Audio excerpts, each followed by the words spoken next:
phone mang le ri lok tu ra hian dar khat lai mi som di pakhat ni a hei thok le tan to a an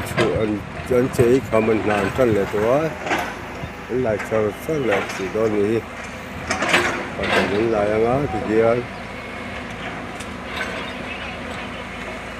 răng chung rôm dễ từ đó chuan ngay thảo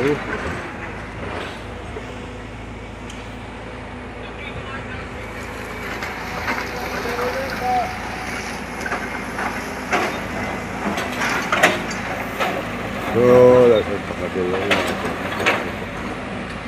rồi.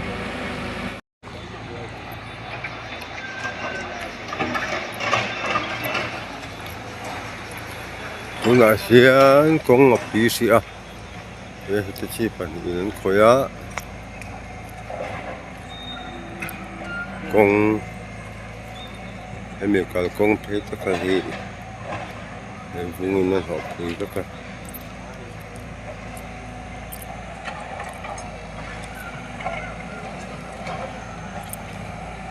Con này thì vâng á.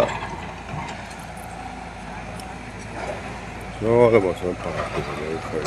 đúng không?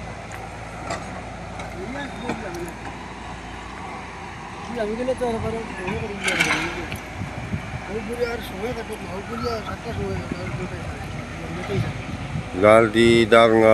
nga về là chân căng lệ từ đó ngay là